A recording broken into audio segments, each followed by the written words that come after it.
Friday simple lunch and breakfast dinner எல்லாமே simple தான். Black சனா மட்டும் காலையில் எழுந்திரிச்சிட்டு கொஞ்சம் உப்பு போட்டு வேக போட்டுட்டேன். அதுக்கப்புறம் சப்பாத்தி தான் பிசைஞ்சு வச்சேன். சப்பாத்தி மாவில் கொஞ்சம் சால்ட் சேர்த்துட்டு சுடு தண்ணி கொஞ்சம் ஊற்றி பிசைஞ்சோன்னா நல்லா சாஃப்டாக இருக்கும். சப்பாத்திக்கு தொட்டுக்க வந்து நான் பன்னீர் பட்டர் மசாலா தான் ரெடி பண்ணேன். அதுக்கு கொஞ்சம் முந்திரி பருப்பு வந்து நான் வந்து சுடு தண்ணியில் ஊற வச்சுட்டேன். அதுக்கப்புறமா 2 மீடியம் சைஸ் வெங்காயம், ஒரே ஒரு தக்காளி.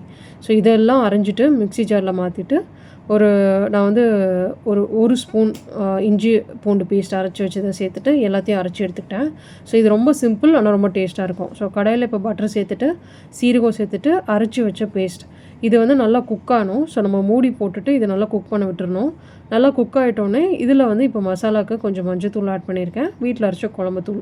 இது ஒரு வாட்டி மிக்ஸ் பண்ணிவிட்டு தண்ணி வந்து ரொம்ப தண்ணி ஆட் பண்ணுறோன்னா ரொம்ப தண்ணியாகிடும்.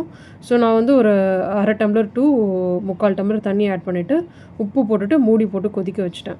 ஸோ இந்த டைமில் வந்து நான் கொஞ்சம் முந்திரி அரைச்சி ரெடி பண்ணி வச்சுட்டேன். அதே மாதிரி பன்னீரும் கட் பண்ணி வச்சுட்டேன்.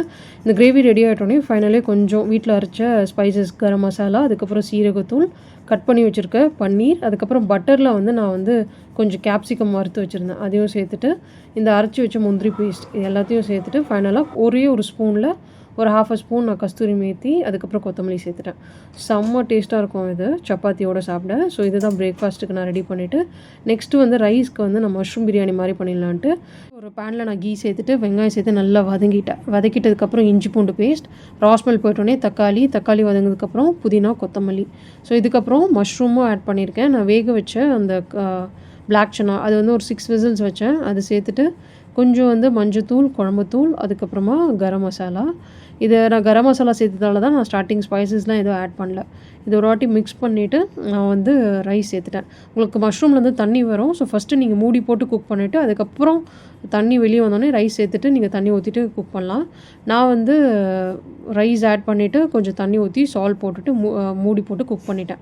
ஸோ தண்ணி வந்து உங்களுக்கு நல்லா ரைஸ் முழுகிற லெவலுக்கு இருக்கணும். ஒரு 20 மினிட்ஸ் நல்லா தம் வச்சோன்னா ரைஸ் ரெடி ஆகிடும். ஸோ நான் வந்து லஞ்சுக்கு தான் ரைஸ் ரெடி பண்ணேன். மார்னிங் பிரேக்ஃபாஸ்ட்டுக்கு வந்து சப்பாத்தியும் பன்னீர் பட்டர் மசாலா கொடுத்துட்டேன். ஸோ லஞ்ச் ஸ்கூலுக்கு வந்து ரைஸும் பன்னீரும் கொடுத்துட்டேன். பன்னீர் ரொம்ப பிடிக்கும் அவளுக்கு. பன்னீர் வந்து டெய்லியும் பண்ணால் கூட சாப்பிடுவாள். ஸோ அவளுக்கு அவ்வளோ பிடிக்கும் அந்த பன்னீர். ஸோ பன்னீர் கொடுத்துட்டு நான் வந்து கொஞ்சம் வீட்டுக்கு வந்துட்டு சாலட் தான் ரெடி பண்ணேன். சாலட் வந்து நம்ம லஞ்ச் ரைஸ் கூட பண்ணாமல் சாலட் கொடுத்தா சாப்பிடுவாள்.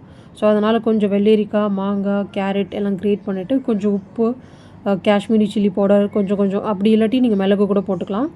அதோட கொஞ்சம் லெமன் ஜூஸ் போட்டு மிக்ஸ் பண்ணி ரெடி பண்ணி வச்சுட்டேன். ஸோ வந்தோடனே கொஞ்சம் பன்னீரும் சாலடும் தான் கொடுத்தேன். வந்து கொஞ்சோண்டு ரைஸ், அதுக்கப்புறமா பன்னீர், கொஞ்சம் சாலட், அதுக்கப்புறமா கர்ட் பச்சடி. ஸோ இதுதான் என்னோடய லஞ்ச். டின்னர் வந்து நான் அந்த ரைஸே இருந்துச்சு கொஞ்சம் சூட் பண்ணி வச்சுட்டு ஒரு சப்பாத்தியில் ஹனி போட்டு சாப்பிட்டோம். அதுக்கப்புறம் வீட்டில் ஒரு பப்பாயா வேறு இருந்துச்சு, அதையும் சாப்பிட்டோம். ஸோ ஆல்மோஸ்ட் இந்த சப்பாத்தியும் இந்த பப்பாயாவும் வயிறு ரொம்பிடுச்சு. சும்மா தோசை மட்டும் ஒரு ரெண்டு தோசை, கொஞ்சம் கருவேப்பிலை, கருப்புளுந்து பொடியும், அதுக்கப்புறமா வந்து ஒன்று வந்து முருங்கைக்கீரை வச்சு பொடி பண்ணியிருந்தேன். ஸோ ஒரு தோசையில் ஒன்று போட்டு சாப்பிட்டோம். That's it. என்னோடய ஃப்ரைடே இப்படி தான் போச்சு. சிம்பிள் லஞ்ச், பிரேக்ஃபாஸ்ட், அப்புறமா டின்னரும் கூட. ஸோ இதோட அடுத்த வீடியோவில் பார்க்கலாம். பாய்.